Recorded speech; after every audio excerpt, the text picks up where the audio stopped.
Taib jamaah rahimakumullah, apa yang kita akan bahas pada kesempatan kali ini berkaitan dengan sakinah sampai jannah.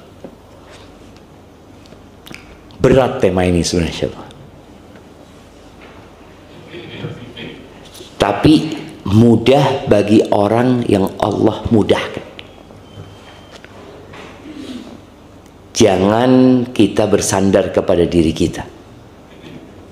Pada hakikatnya, di antara doa yang diajarkan Nabi SAW lalu mengatakan, Allahumma la sahla illa ma ja'altahu sahla. Nggak ada yang mudah kecuali yang kau bikin mudah, ya Allah. Wa anta taj'alul hazna idza syi'ta sahla. Dan engkau menjadikan yang sulit itu mudah kalau engkau berkehendak. Tugas kita tatkala menginginkan sesuatu adalah memohon kepada Allah Subhanahu wa taala, berdoa. Bicara sakinah, Allah Azza wa Jalla berfirman di surat Ar-Rum ayat 21. Kalau kita menengok surat Ar-Rum ini, nanti mungkin antum ada waktu di rumah, bacalah surat Ar-Rum dari ayat 17 sampai ayat 27. Jadi ada 10 ayat. Di sini Allah menceritakan tentang keagungannya, tentang kebesarannya, tentang tanda-tanda keesaannya, bahwa hanya Dia yang pantas untuk disembah. Allah mengatakan, Fasubhanallah hina tumsun wa hina tusbihun. Maha suci Allah ketika kalian di sore hari dan ketika kalian di pagi hari. Maka kita dianjurkan untuk baca zikir pagi dan petang, mengingat bahwa pagi ini milik Allah. Hanya Allah yang berhak untuk dimintain pertolongan. Dialah yang memberikan kehidupan kepada kita. Dialah yang memberikan segala fasilitas kepada kita. Walahul hamdu.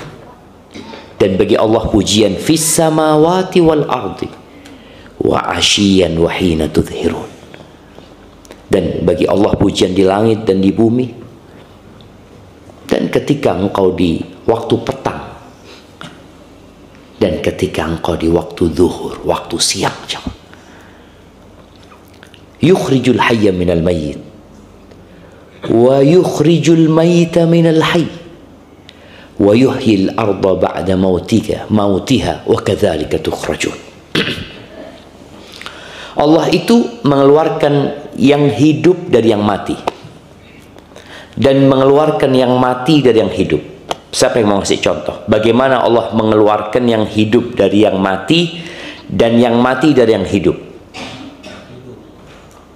Kasih contoh. Menurunkan hujan. Menurunkan hujan. Nah,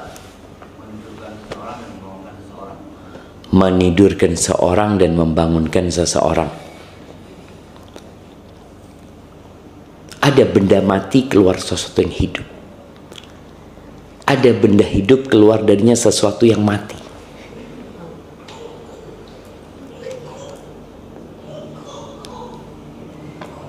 Nah, apa jemaah? Kelahiran dan kematian. Nah, mengeluarkan yang hidup dari yang mati. Menumbuhkan pepohonan dan mematikan. Menumbuhkan, ini tadi hujan ya, menumbuhkan pepohonan dan mematikan pohon itu. Mungkin ada tambahan. Sesuatu mati keluar dari yang hidup, dari yang bernyawa. Penciptaan manusia. Penciptaan manusia. Hah? Membangkitkan manusia dalam kubur. Dalam kehidupan kita ini Allah ingin menunjukkan tanda-tanda kebesarannya yang sekarang terlihat. Iya, jadi yang disebutkan tadi betul ya. Artinya Allah akan membangkitkan kita. Seperti itulah kalian akan dibangkitkan nantinya. Sebagaimana Allah dalam kehidupan ini, kalau tadi dikatakan hujan turun ya, kemudian tumbuh-tumbuhan seperti itu. Ya, Allah akan membangkitkan manusia seperti itu. Seperti tadi tanah yang mati, tahu-tahu turun hujan, muncul kehidupan di sana. Ya. Tapi sekarang ada benda keluar dari yang hidup, benda mati. Orang yang melahirkan. Iya, dari hidup lah. Dari hidup. Biji-bijian. Nah, dari hidup. Dari hidup mati. Roh yang dihurufkan. Enggak. Jamaah. Yang dicontohkan para ulama itu telur. Telur yang menetas. Ya. Telur yang menetas. Iya. Telur yang menetas, tapi dari ayam keluar telur. Telur ini mati apa hidup? Mati. Bisa kita langsung makan. Tapi dari telur ini bisa keluar ayam, jemaah. Insya Allah jawabannya semua benar tadi yang disebutkan itu, maka anak nggak kasih hadiah ya. Nah, jadi itu dia contoh yang nyata ya. Lalu Allah mengatakan, "Wa kadzalika tukhrajun," dan kalian akan dikeluarkan dari kuburan kalian. Kalian akan mati. Karena orang-orang musyrikin itu nggak percaya dengan hari kebangkitan. Nggak percaya kalau kita akan dibangkitkan kemudian dihisap. Bahkan sebagian mereka datang kepada Nabi SAW membawa tulang dari kuburan. Kemudian dia patahkan, dia lemparkan kepada Nabi SAW. May yuhyil 'idhama wa hiya ramim. Siapa yang dapat menghidupkan tulang yang sudah hancur kayak gini? Siapa gitu? Qul yuhyiha alladhi ansha'aha awwala marrah. Allah yang menciptakan pertama yang akan menghidupkan gitu. Kemudian Allah mengatakan wa min ayatihi an khalaqakum min turab. Dan di antara tanda-tanda kebesaran Allah, Allah menciptakan kalian dari apa? Dari tanah.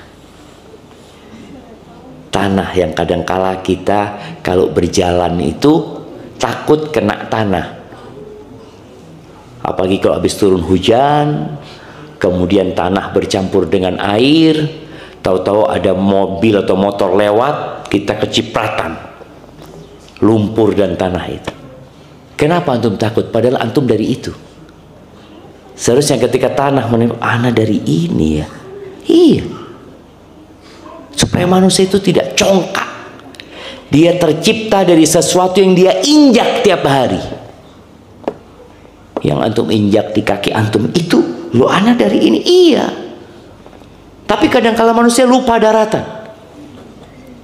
Makanya orang yang sombong itu dikatakan kadang-kala tidak menginjak bumi, tidak injak tanah ya. Hati-hati antum nanti terbang ke atas. Enggak, kita tercipta dari tanah. Maka Allah jadikan kalian min turab. Thumma idza antum basyarun tantashirun. Tahu-tahu antum bertebaran kemana-mana.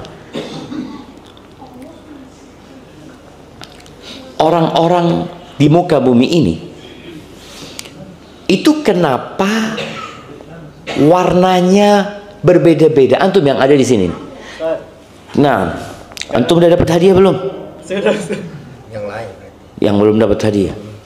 Nah, kenapa kok warna kulit antum beda-beda? Padahal antum sama-sama dari Adam, dari Hawa. Jadi antum ini kalau ada orang berbangga-banggaan, katakan ana ini keturunannya Nabi. Nabi siapa? Nabi Adam. Keturunan Nabi Adam. Antum sama keturunan Nabi Adam.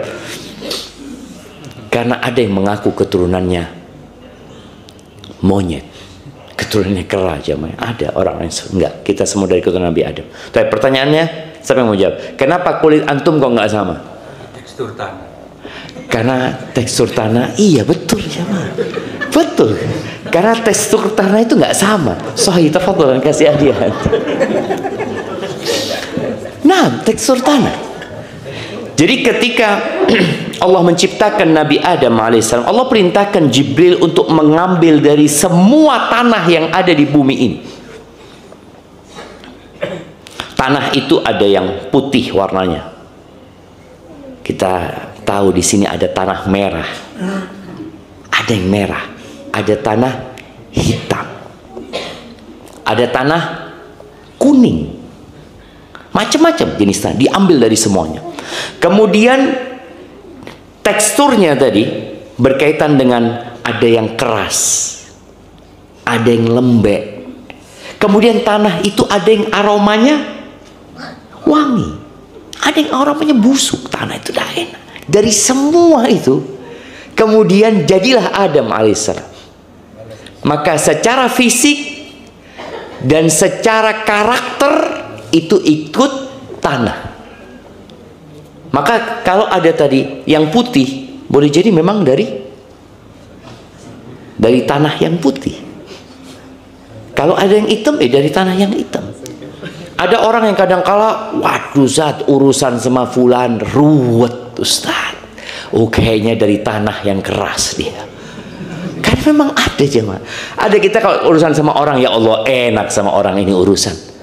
Kadang kala ana jual beli kurang dikit udah ikhlas sudah, betul. Tapi ada orang yang kurang dikit enggak, ana tuntut hari kiamat. Ada orang-orang yang modelnya kayak gitu. Macam-macam. Itu tergantung dari tadi tanahnya, tekstur tanah dan karakter tanah itu sendiri yang menyebabkan manusia berbeda-beda. Cuma tetap antum dari tanah.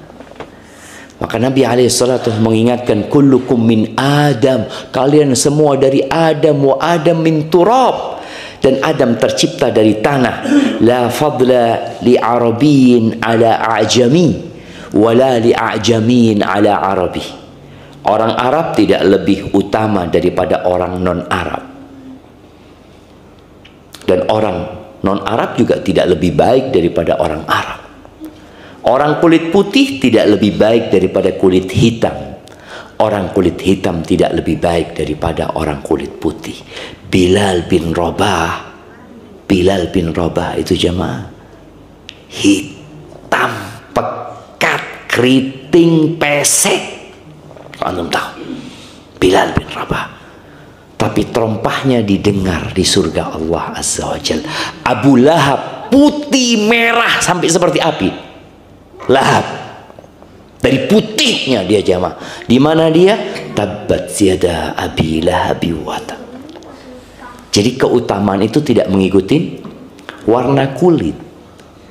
Jangan dipikir oh yang tinggi adalah orang yang mulia. Enggak ada. Makanya Nabi alaihissalatu wasallam mengatakan, inna akramakum indallahi atqakum. Dan Allah memfirmankan hal itu juga di surat Al-Hujurat, bahwasanya yang paling mulia di antara kalian adalah yang paling bertakwa. Jadi kemuliaan itu tidak ikut fisik, tidak ikut harta. Kalau ya keutamaan itu ikut harta, Fir'aun lebih utama daripada Nabi Musa alaihissalam. Nabi Musa miskin, nggak punya apa-apa. Maka tadi kalau kita ngelihat orang lain, jangan pernah merendahkan mereka karena fisiknya.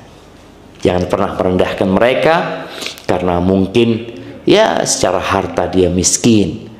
Orang-orang itu menilai orang lain adalah dengan hartanya. Dia melihat apa jam yang dipakai, dia melihat sepatunya merek apa gitu loh. Makanya kadang tasnya, kalau emak-emak tasnya ya. Sampai ada seorang perempuan karena istrinya orang kaya, dia pakai tas harga 300.000 coba. Istrinya orang kaya, nggak ada yang percaya. Enggak lah, mungkin itu 300 juta. Karena apa? Karena statusnya orang kaya. Tapi kalau orang miskin pakai tas mahal, apa kata orang? Tawilah. Karena dia sudah ngelihat ini orang miskin, pura-pura pakai tas mahal gitu kan. Nggak dipercaya sama orang. Ini menunjukkan bahwasanya penilaian manusia adalah dengan harta. Baik, kemudian setelah menyebutkan itu, ini yang berkaitan dengan sakinah. Allah mengatakan, wa min ayatihi an khalaqa lakum min anfusikum azwaja litaskunu ilaiha. Dan di antara tanda-tanda kebesaran Allah, Allah menciptakan kalian atau menciptakan untuk kalian dari diri kalian sendiri pasangan-pasangan kalian. Jadi pasangan manusia diciptakan dari manusia. Pasangan manusia bukan dari binatang. Gimana kalau ternyata semua manusia itu laki-laki? Perempuannya kuda. Antum datang ke pasar, siapa? Istri anak, Masya Allah. Nomor berapa ini? Ya, Allah jadikan pasangan kita dari diri kita sendiri. Perempuannya manusia, bukan dari bangsa jin. Makanya para ulama menolak adanya pernikahan antara manusia dengan jin. Walaupun ada mungkin cerita-cerita ya, ini separuh manusia separuh jin. Kenapa? Bapaknya dulu nikah sama Nyai Roro Kidul. Antum tahu kan ada khurafat-khurafat yang disebutkan seperti itu. Akhirnya manusia separuh jin. Enggak. Walaupun ada yang mengatakan mungkin hal itu, tapi Allah menyebutkan, Allah menjadikan pasangan kalian dari diri kalian sendiri supaya apa? Litaskunu ilaiha, agar kalian sakinah, tenang. Soalnya kalau pasangan antum dari bangsa jin masuk rumah, istri antum nggak kelihatan. Mana istri anak? Di sini anak bang. Oh, di mana gitu kan? Jalan-jalan antum gandeng siapa? Istri anak. Mana nggak kelihatan. Jadi nggak akan ada sakinah karena ada ketidakcocokan. Jin itu punya tabiat sendiri, dia tercipta dari api dan manusia tercipta dari tanah. Maka sakinah hanya akan didapatkan dengan pernikahan. Ada orang yang kumpul kebo sampai punya anak. Ronaldo itu sudah nikah belum?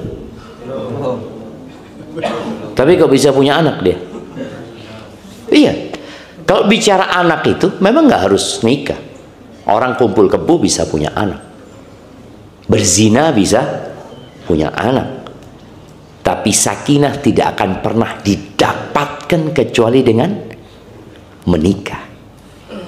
Jadi orang-orang yang pacaran ya, yang kemudian dia merasakan seakan-akan kesenangan, ya enggak, dia tidak mendapatkan sakinah sebenarnya.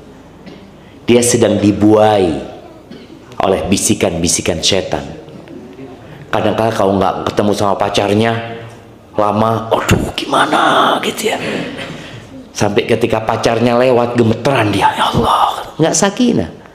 Tapi ketika dia menikah, dia akan mendapatkan sakinah, ketenangan dan kedamaian. Yang jadi tema kita bagaimana sakinah itu sampai jannah. Anak kadang-kadang dikirimin sama istri anak potongan video suami istri yang sampai tua-tua ya, sampai tua-tua. Kemudian istrinya sakit atau suaminya sakit disuapin, kata dia. Anak ngomong, anak nggak mau kayak gini, kata dia.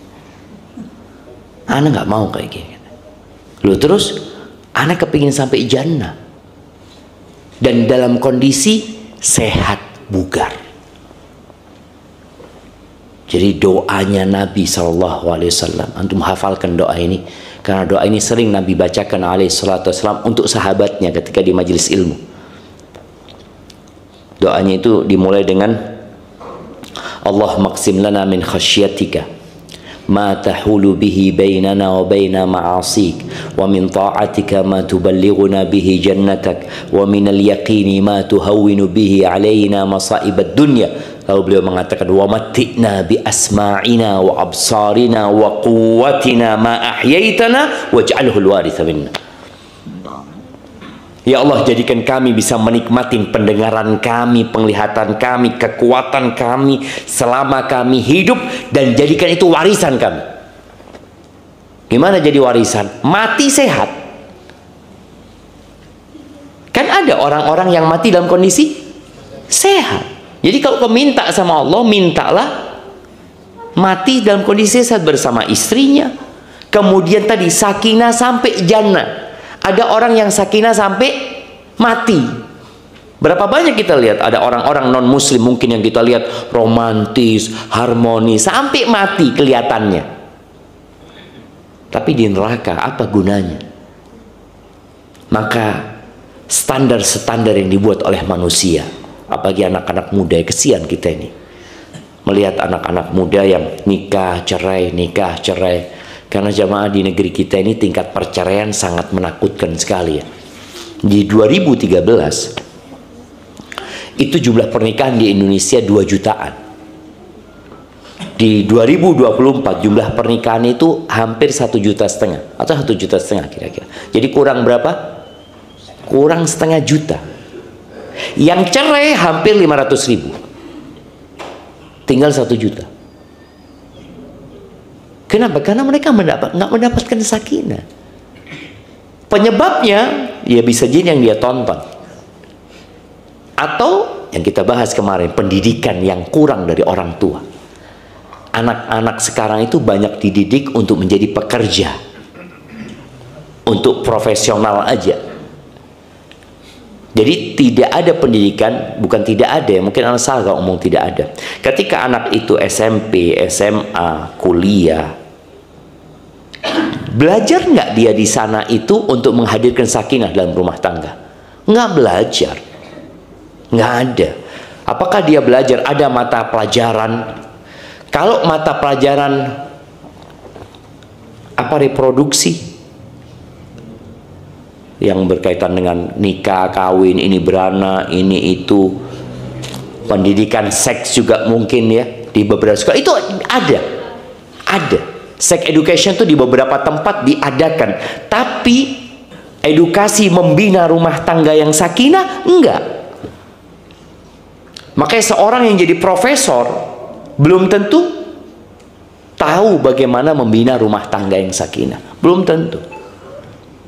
Karena memang dia nggak belajar. Tadi yang 500.000, hampir 500.000 yang bercerai ini, bukan di antara, kebanyakan mereka adalah pasangan-pasangan muda. Pasangan muda yang ditonton drakor. Kalau dulu itu yang ditonton film India sama orang-orang yang romantis-romantis gini gitu ya. Dia pikir nikah ini aduh sen. Seringkali ada orang yang ngeledek kita karena dia baru nikah, kita tanya, "Gimana nikah?" "Zen." Allah. Ternyata enaknya cuma 5%. Beneran iya. Sisanya enak sekali. Oh, itu baru 1 bulan. Oh, sebulan, ntar lagi. Belum dapat gas habis. Belum dapat apa? Gas habis. Belum dapat gas habis ya. Gas habis, token habis ya. Belum dapat, dia masih lengkap semua. Ya, itu baru nikah.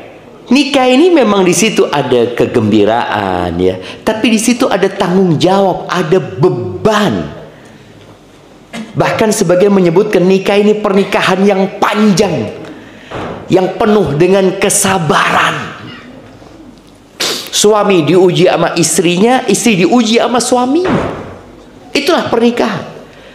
Tapi Allah jadikan ini sebagai tanda-tanda kebesarannya. Kenapa? Karena tanpa pernikahan yang nanti akan menghasilkan anak-anak keturunan, maka dunia akan tutup, jemaah. Apakah antum tahu Jepang akan tutup, jemaah? Negara Jepang itu akan tutup kalau tetap seperti yang sekarang ini.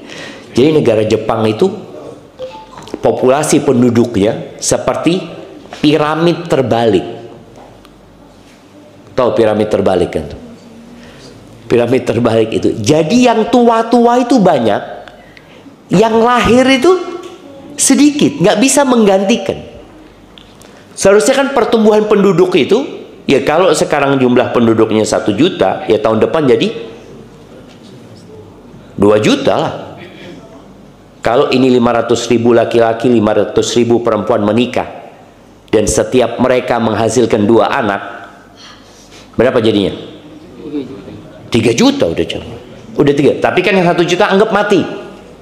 Penerusnya ada 2 juta. Taib, 2 juta ini, 1 juta laki-laki, 1 juta perempuan nikah, punya 2 anak lagi. Jadi apa? 6 juta, yang 2 juta anggap meninggal dunia. Seperti itu. Ini enggak. Mereka menikah, mereka nikah aja nggak mau. Anak pernah ke Jepang, anak melihat kehidupan Jepang, ya Allah ya. Kesian Allah. Ketika mereka tidak mendapatkan petunjuk dari Allah Azza wa Jalla. Ketika dakwah ini ditolak, mereka akan hidup sengsara dan tidak akan pernah dapat sakinah. Walaupun bertumpuk dan bergelimang harta, nggak bakalan. Sekarang mereka yang mau nikah difasilitasi, yang mau punya anak ditanggung. Tetangga kita, Singapura, sama seperti piramid terbalik. Sedangkan di negeri-negeri Islam enggak. Nah, punya anak berapa Bapak? 2. Nggak ingin nambah? Insya Allah kalau bisa. Insya Allah kalau bisa. Mau nambah Bapak? Nambah apanya ini? Dua-duanya. Masya Allah. Nah, artinya orang itu tatkala imannya kuat, iman kepada Allah Azza wa Jalla, iman kepada takdir Allah Azza wa Jalla, kemudian iman dengan syariat yang Allah turunkan, seperti yang kita lakukan setiap pagi, kita mengatakan raditu billahi rabba wa bil islami dina wa bi Muhammadin sallallahu alaihi wasallam nabiyya. Nggak perlu dia dimotivasi untuk nikah, karena dia udah beriman ini syariat. Di Korea Selatan sekarang ini rata-rata orang menikah itu umur 33 tahun atau 31, 33 tahun. Semakin tua. Dan seorang wanita ketika di atas umur 30 tahun punya anaknya agak susah, mungkin beresiko kata dokter, ini itu macam-macam. Dan mereka menikah enggak, bukan untuk punya anak, sudah sekedar status. Maka ahibati fillah, ingat, pernikahan ini disyariatkan sebagai tanda-tanda kebesaran Allah Azza wa Jalla, karena adanya manusia 8 miliar sekarang ini dari hasil pernikahan. Ya adalah yang anak zina, yang orang tuanya tidak menikah, yang jelas mereka akan mendapatkan kesengsaraan dalam kehidupan mereka. Lalu Allah katakan wa ja'ala bainakum mawaddatan wa rahmah, dan Allah menjadikan di antara kalian cinta dan kasih sayang. Sebagian penafsir menyebutkan bukan hanya antara suami istri, tapi Allah menjadikan cinta dan kasih sayang di dalam keluarga, di dalam masyarakat. Dalam keluarga, bagaimana ayah mencintai anaknya, bagaimana anak mencintai ibunya. Jadi Allah menjadikan ini cinta sama kakeknya, kakeknya cinta sama cucunya. Gimana kok bisa terjadi? Allah yang menjadikan di antara kalian cinta dan kasih sayang. Lalu Allah mengatakan inna fi dzalika laayatin liqaumin yatafakkarun. Yang seperti itu ada tanda-tanda kebesaran Allah bagi orang yang mau berpikir. Jadi syariat ini, syariat Islam adalah syariat yang sempurna. Nggak ada kekurangannya. Oh, itu kan klaim sepihak, Ustaz. Lu silahkan. Di kajian dipelajari. Sakinah itu tidak akan terjadi kalau ternyata laki-laki menikah sama laki-laki. Sekarang muncul jamaah LGBT. Mereka menikah, sebagian menikah di gereja. Kalau kita lihat di dunia barat itu sudah dilegalkan. Perempuan nikah sama perempuan. Ada laki-laki menikah dengan boneka. Na'udzubillah, kalau melihat ya Allah, astagfirullah ya. Mereka menyimpang dari fitrah mereka. Ya gara-gara pendidikan lagi. Atau gara-gara agama yang dianutnya ya salah. Yang menyebabkan mereka seperti itu. Maka ahibati fillah, untuk menghadirkan sakinah ada banyak arahan di dalam Al-Quranul Azim. Yang pertama yang Allah sebutkan di surat An-Nisa ayat 34. Coba yang punya HP dibuka HP-nya. Yang dibuka HP-nya supaya antum baca. Surat An-Nisa ayat 34. Nah, apa kata Allah di sini? Ar-rijalu, udah dapat. Ar-rijalu qawwamuna 'alan nisa. Laki-laki adalah pemimpin-pemimpin atas kaum wanita. Orang-orang mengatakan ada sistem keluarga apa? Patriarki. Ya. Patriarki. Patriarki itu suami lebih dominan. Suami pemimpin. Terus selain patriarki ada sistem apa? Yang istri jadi pemimpin. Hah? Matriarki.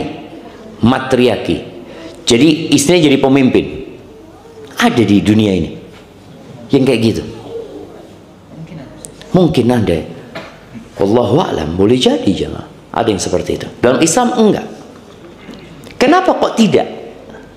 Kenapa kok tidak setara juga? Di beberapa negara sekarang ya feminisme, mereka mengajak atau menuntut kesetaraan. Seluruh orang yang berakal sehat, seluruh manusia yang berakal sehat itu bersepakat bahwa laki-laki dan wanita tidak sama.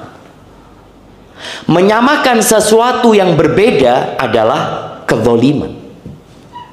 Menyamakan laki-laki dengan wanita. Allah mengatakan walaysa dzakaru kal untha. Laki-laki nggak sama dengan wanita. Soalnya kalau disamakan, yang laki-laki akan dizalimi, yang perempuan akan dizalimi.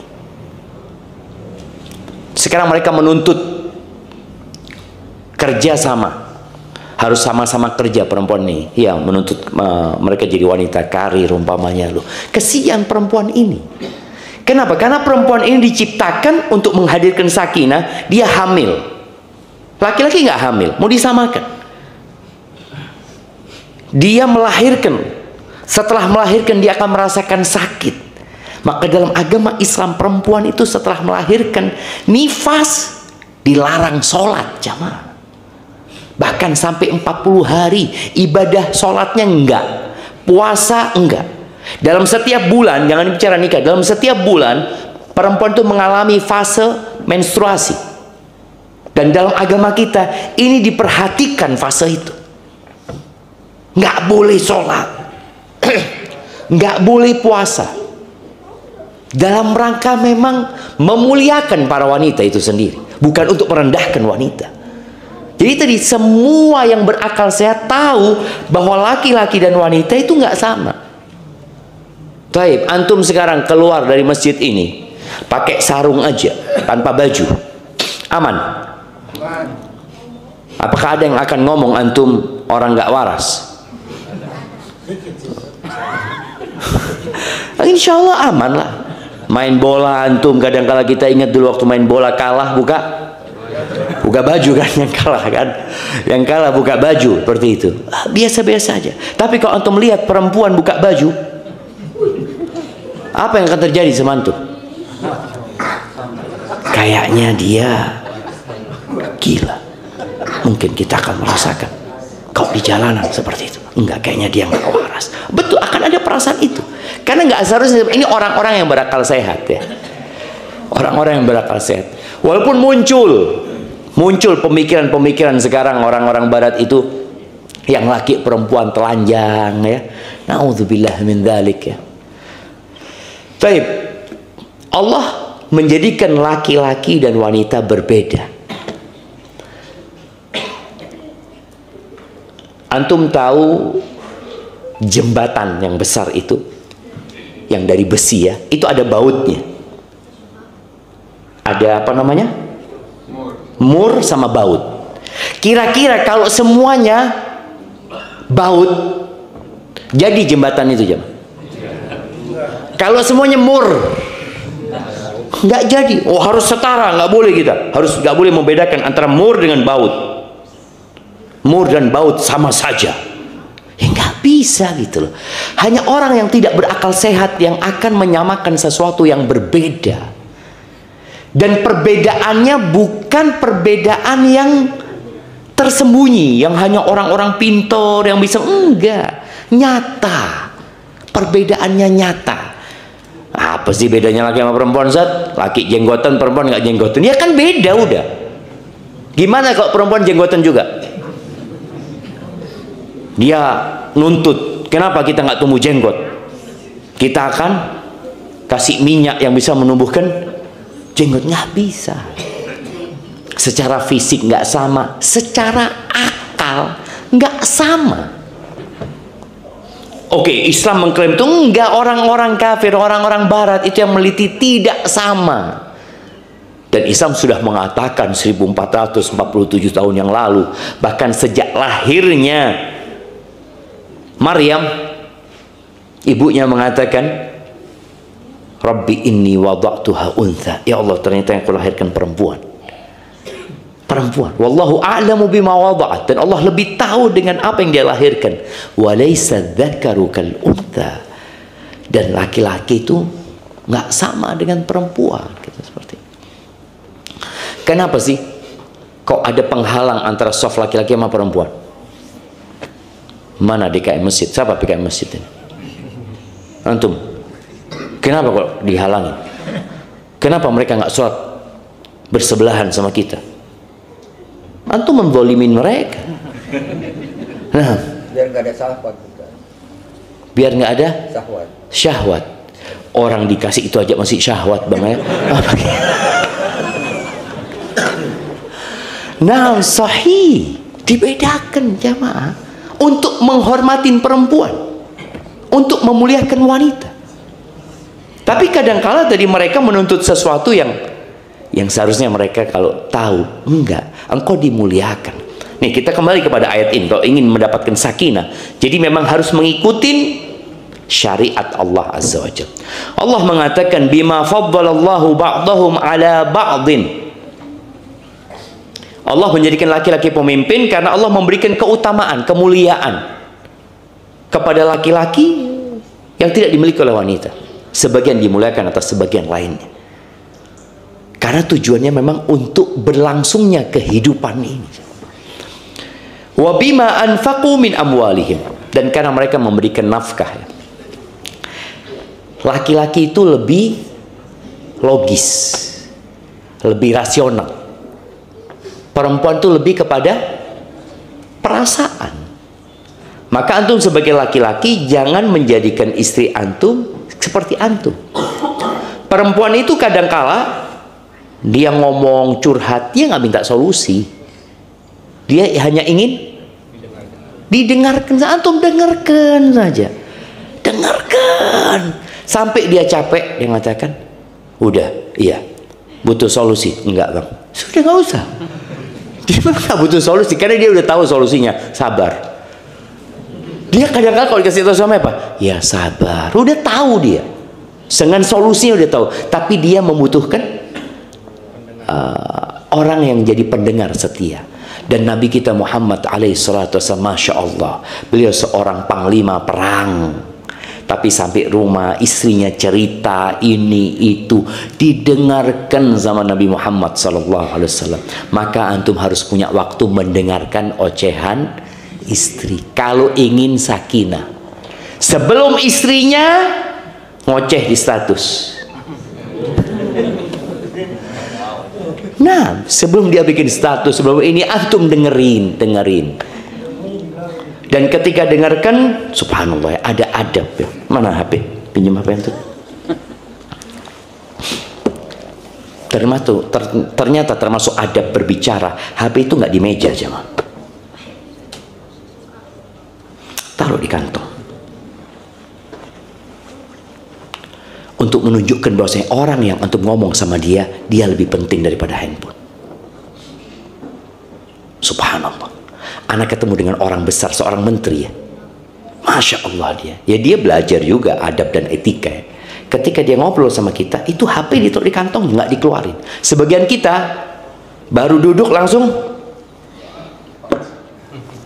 iya, bismillah. Nanti ada telepon, ada apa? Kesini sudah taruh. Ini orang yang di depanmu yang kau ajak ngobrol.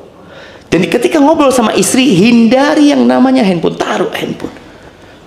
Iya, gimana ceritamu? Oh gitu, sambil antum main handphone. Enggak lah. Istri juga pegang HP. Saya pegang HP. Ya kalau gitu curhatnya di pojok sama di pojok. Sudah antum di sana tulis, ana jawab di sini. Iya, ana dulu nggak kebayang itu akan terjadi. Ketika ana pulang dari Madinah, liburan lah. Ana dijemput sama satu kawan. Meninggal dia, rahimahullah ya. Dia sama suaminya. Ana duduk di depan sama supir, dia di belakang. Sunyi senyap mobil ini jemaah. Ana lihat di belakang, suami istri ini ketawa-ketawa sendiri, main handphone. Ana ngomong, ya Allah, kayak gitu ya. Itu dulu masih BlackBerry jemaah. Masih zamannya BlackBerry itu. Karena orang bisa ngobrol dengan kawannya di mana saja kan. Kadangkala dia tidak menjadikan istrinya atau suaminya kawan buat dia, enggak. Ya, hubungannya dangkal sekali antara suami istri ini.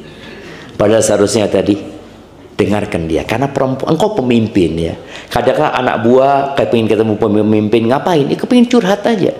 Dengarkan omongannya, ceritanya. Kita tanya, kita pancing dia supaya dia cerita. Kemudian kadang-kadang kita perlu ngomong sama dia, engkau dulu waktu SD gimana, waktu sekolah gimana, waktu ini. Dengarkan dia. Suka dia didengarkan sebelum dia cerita sama orang lain. Tapi laki-laki yang tidak mau mendengarkan perempuan, maka istrinya berpotensi curhat sama laki-laki lain. Dan laki-laki ini Masya Allah jemaah, kalau ada kawan SMA dia atau apa curhat sama dia, gimana Ustaz? Kesian Ustaz.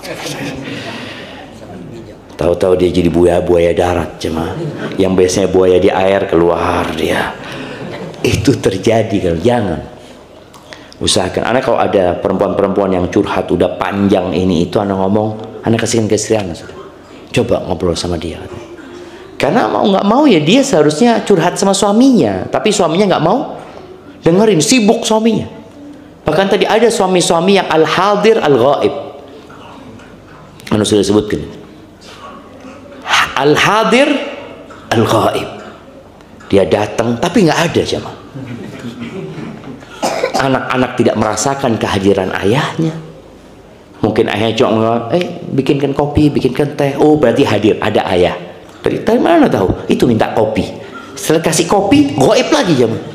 Nggak kelihatan mana ayahnya ini. Karena hidup dengan handphonenya. Maka ingat, sebagai pemimpin laki-laki harus memahami anak buahnya.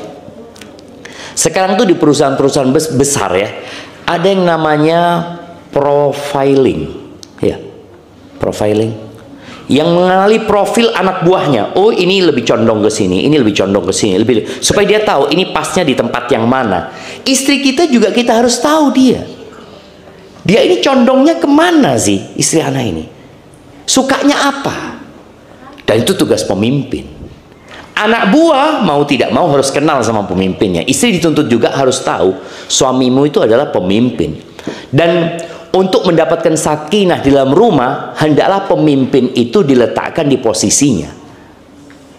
Ibu-ibu ya, buat ibu-ibu, masalah terbesar ya buat para istri ini, suami itu adalah masalah kehormatan. Tolong hormatin suami, hargai suami. Kalau ingin dapat sakinah, hargai, muliakan, taat, nurut sama suaminya. Kalau sudah ini disampaikan kepada para istri, Ana lihat beberapa video itu, lihat komentarnya. Komentar teratas itu komentar dari seorang laki-laki. Lihat sebentar lagi akan ada tulisan, akan ada komentar suami yang seperti apa. Betul? Suami yang seperti apa? Iya jemaah, ya suamimu. Kalau suami yang seperti apa? Suamimu, bukan suami tetangga. Yang harus dihormatin, ditaati itu suamimu. Suamimu seperti apa? Nggak tahu. Engkau punya suami seperti apa?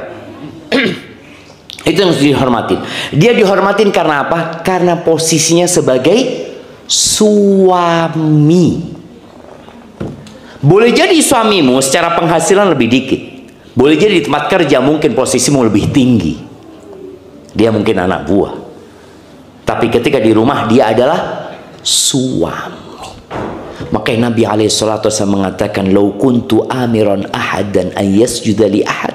Kalau aku memerintahkan seorang sujud buat orang lain, aku suruh perempuan sujud kepada suami. Dan perempuan ya, ada yang bertanya kepada seorang syekh, "Syekh, ana ini sekarang kok tidak merasakan nikmatnya ibadah seperti sebelum nikah. Ana sebelum nikah baca Quran, hatam, puasa sunnah, tahajud, nikmat sekali Syekh."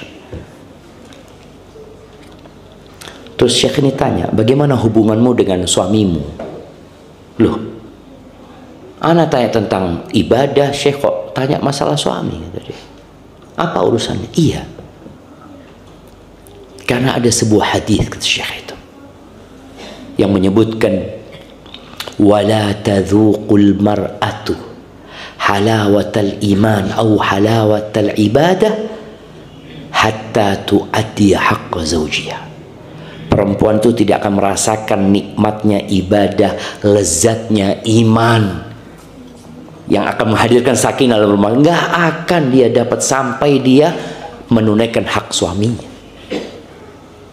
Maka tadi para istri harus paham, suamimu ini pemimpin. Siapa yang mengangkat? Allah Azza wa Jalla. Kalau engkau melihat umpamanya, "Enggak Ustaz, ana sama suami kayak gini kayaknya, gimana ana taat sama dia Ustaz? Gimana ana mau hormatin dia? Dia nggak sholat Ustaz."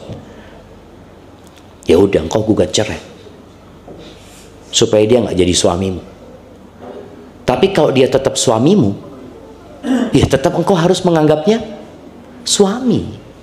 Ya bagaimana dia tidak sholat? Ya diperbaiki, bukan dibiarkan.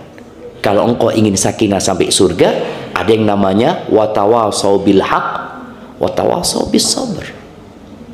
Engkau mengajak dia dalam kebaikan, mengingatkan dia, dan engkau harus sabar juga gitu loh menghadapi hal itu. Karena kadang-kadang istri ini memperbaiki suaminya, tapi dia nggak nurut sama suaminya. Akhirnya nggak akan ada sakinah, yang ada ribut. Tunaikan hak suamimu karena dia pemimpin, dan engkau ingin memperbaiki dia, ya perbaiki dengan cara, ya tahulah posisi suami pemimpin. Ngasih nasihat pemimpin itu nggak seperti ngasih nasihat anak buah lah. Apa boleh bapak-bapak, ini tanya bapak-bapak, kalau mungkin bapak melakukan kesalahan, istrinya tahu-tahu pulang ke rumah, "Bang, kak, sini kak, duduk sini kak." Mungkinkah istri memanggil suaminya seperti itu? Tidaklah. Suaminya datang, hargain dia, sambut dia ya. Ingat, kalau diperintahkan sujud manusia kepada orang lain, istri sujud sama suaminya, karena besarnya hak suami ini. Baik, namun Allah sebutkan yang kedua, wa bima anfaqu min amwalihim. Laki-laki itu memberikan nafkah. Jadi yang pertama itu informasi dari Allah, yang kedua ada unsur perintah dari Allah. Engkau jadi pemimpin, engkau harus memberikan nafkah. Yang namanya pemimpin itu dia yang menggaji anak buahnya. Berikan nafkah kepada istrimu. Ketika seorang laki-laki tidak memberikan nafkah kepada istrinya, maka kepemimpinan dia akan pincang dan sakinah akan mulai hilang. Ketika datang seorang laki-laki, ya konsultasi. Tadi banyak laki-laki yang memang menikah tanpa punya kesiapan. Dia tanya sama seorang syekh, "Ana ini kok merasa hina di rumah ana, Syekh. Ana kok merasa nggak dihargain sama istri ana." Di Arab nih. Syekh tanya, "Engkau tinggal di rumah siapa?" "Rumah istri, Syekh." "Oke. Yang bayar listrik, bayar ini semua siapa?" "Istri, Syekh." Seperti itu. Engkau ngasih nafkah sama istrimu. Istrinya sudah banyak fulusnya, Syekh. Enggak, Syekh. Ya ini penyebabnya. Engkau nggak dihargai. Karena dalam Islam engkau seharusnya memberikan nafkah. Tapi kalau istri yang soleha, aman. Dia tetap akan memuliakan suaminya, walaupun suaminya mungkin secara ekonomi nggak mampu. Kita tahu bagaimana Khadijah bersama Nabi SAW. Yang kaya siapa?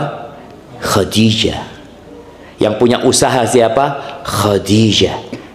Tapi Khadijah selalu mengatakan engkau kepada suaminya. Engkau.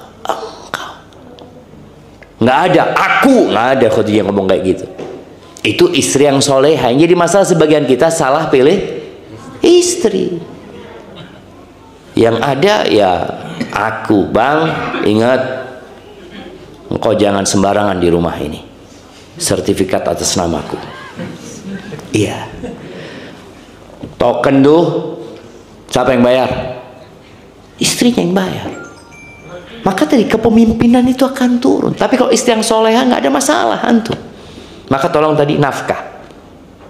Dan bicara nafkah, tolong juga difahami oleh ibu-ibu, dipelajarin oleh para bapak-bapak. Yang namanya nafkah seperti apa? Nafkah itu sandang, pangan, papan. Dan memberikan nafkah kepada istri itu lebih wajib daripada kepada orang tua. Sandang, pangan, papan. Kita udah penuhi makannya dia, bajunya dia, tempat tinggalnya udah. Engkau punya uang lebih, silahkan buat orang tua, nggak apa-apa. Berbakti sama orang tua. Karena sama orang tua, kalau orang tua kaya kita nggak wajib ngasih nafkah. Tapi sama istri, walaupun dia kaya raya, tetap kita wajib kasih nafkah. Jangan antum berpikir, oh, istri sudah punya penghasilan sendiri, Ustaz. Kasih nafkah. Dan memberikan nafkah itu berapa takarannya? Ya sesuai dengan harta yang dimiliki. Allah Azza wa Jalla mengatakan liyunfiq dzu sa'atin min sa'atih. Yang punya keluasan rezeki ya kasih nafkah yang sesuai gitu loh. Gajimu berapa? Oh, gaji ana Ustaz 250 juta. Baik. Ngasih nafkah berapa? Ya buat makan apa ini mungkin 2,5 juta Ustaz. Pantas ya mah? Ya nggak pantas lah. Tapi ketika engkau tadi enggak, anak gajinya 2,5 juta Ustaz, seperti itu. Ya istri harus memahami suaminya nggak punya banyak, bisa beli baju buat istrinya mungkin yang harganya 300.000, karena dia gajinya 2,5 juta. Tapi kalau yang gajinya 250 juta bisa beli baju buat istrinya, ya mungkin harga 7 juta. Nggak berlebihan jemaah. Baju 7 juta. Berlebihan lah buat yang gajinya 2,5 juta. Tapi buat gaji yang 250 juta, apalah Ustaz. Anak pernah ketemu orang di Medina, jemaah. Pas waktu buka bersama di Ramadan itu, waktu masih mahasiswa, nah, keluar dari masjid, jamnya hilang, jemaah. Dari Masjid Nabawi ini, jemaah. Ya Allah. Kita tanya, Bang, berapa harga jamnya? Enggak lah, enggak mahal Ustaz, katanya. Berapa Bang? Cuma 200. Cuma 200 juta aja mah. Cuma 200. Kita ngelihat, oh ya lain lah. Dia punya pelabuhan. Sehari penghasilannya 500 juta. Jadi kalau 200 juta cuma 200 lah. Kalau kita ngumpulin berapa tahun jemaah baru dapat 200 juta. Tapi tadi seorang suami harus memahami, ketika dia kaya ya berikan kepada istrinya nafkah yang sesuai gitu. Beli bajunya harga berapa, beli sepatunya harga berapa, tas yang dia butuhkan harga berapa, itu sesuai dengan hartanya suami. Istri juga ya boleh ngomong sama, lah Bang, kok banyak fulusnya Bang, masa bajuku kayak gini Bang. Ini kalau bicara hak. Namun jamaah, dalam kehidupan rumah tangga usahakan tidak ada menuntut hak kalau ingin sakinah. Yang ada melaksanakan kewajiban masing-masing.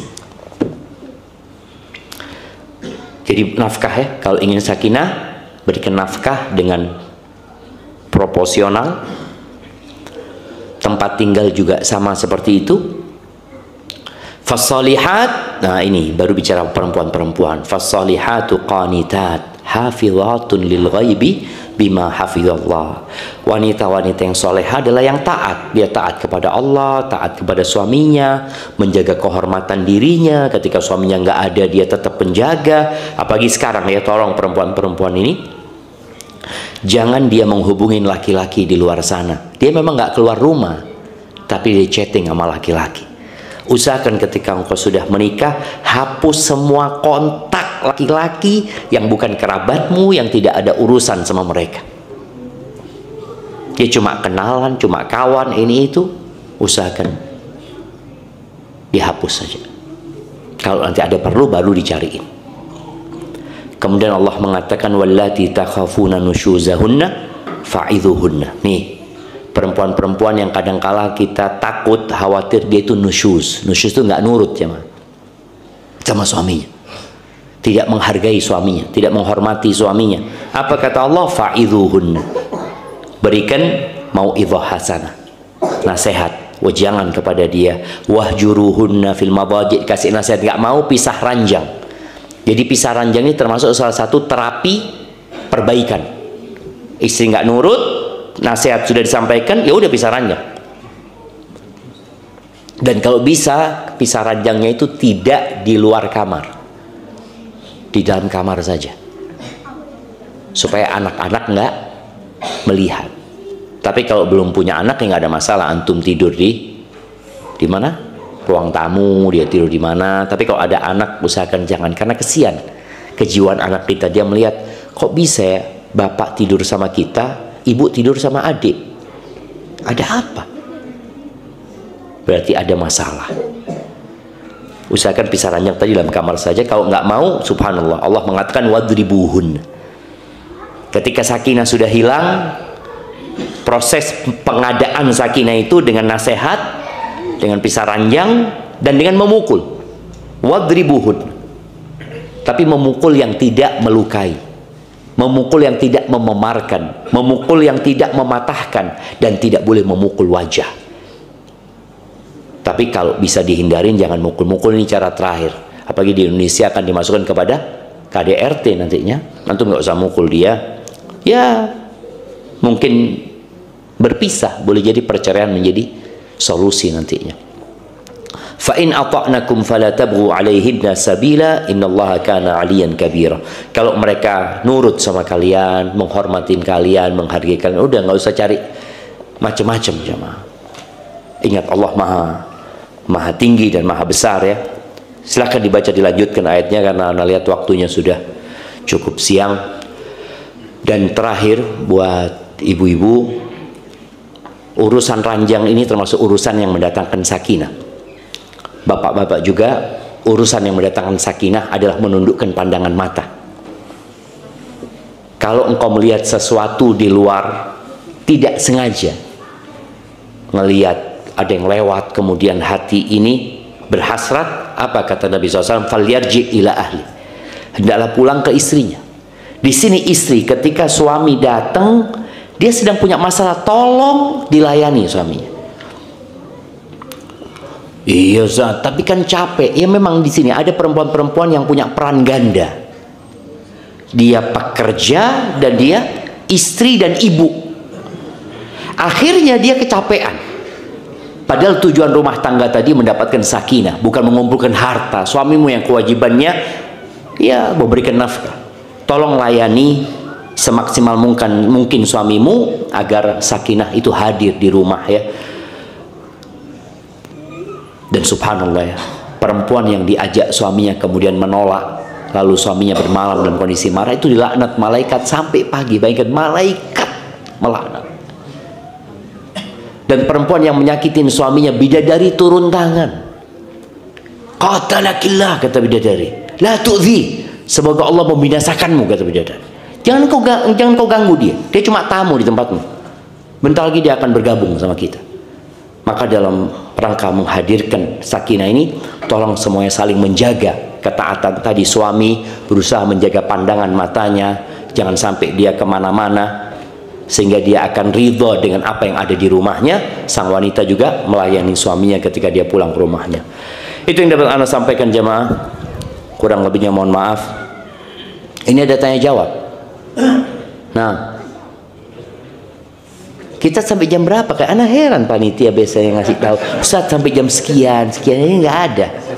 Air juga nggak ada. Nah, oh puasa Bapak, tenang Bapak. Nah, mana batuk-batuk tadi mau minum mana? Ya Allah, oh puasa jadi ingat jamaah. Tapi jamaah, mungkin kita cukupkan ya. Sampai di sini apa yang kita pelajari sejak kemarin sampai hari ini tolong berusaha untuk diamalkan, dan dalam proses pengamalan itu kita akan ada masalah. Ketika antum ada masalah dalam rumah tangga, jangan mudah-mudah mengatakan cerai, dan istri jangan gampang-gampang minta diceraikan. Karena ada suami yang diganyang sama istrinya. Ayo udah ceraikan aku bang, ceraikan. Akhirnya suaminya capek, iya aku ceraikan kamu. Nangis istrinya. Engkau kok serius bang? Loh serius gimana sih? Capek udah disuruh ceraikan aku, ceraikan aku. Akhirnya suaminya cerai. Enggak gitu loh. Masalah itu bisa diselesaikan tidak dengan perceraian. Ingat, yang paling disukai iblis itu perceraian. Kalau memang harus ada perceraian, Allah mengatakan fa imsakun bima'ruf aw tasrihum biihsan. Rumah tangga itu dilanjutkan dengan baik-baik atau berpisah dengan cara yang lebih baik. Kalau nggak bisa dilanjutkan, ya sudah, berpisah dengan cara yang baik. Karena jangan sampai perceraiannya buruk, akhirnya berdampak kepada anak-anak yang durhaka sama orang tuanya, anak-anak yang nggak mau tahu sama bapaknya, padahal mereka adalah orang tuanya. Aqulu qawli hadza wa astaghfirullah li wa lakum wa lisairil mu'minin wal mu'minat fastaghfiruh innahu huwal ghafurur rahim. Subhanakallahumma wa bihamdika asyhadu an la ilaha illa anta astaghfiruka wa atubu ilaik. Wassalamu alaikum warahmatullahi wabarakatuh.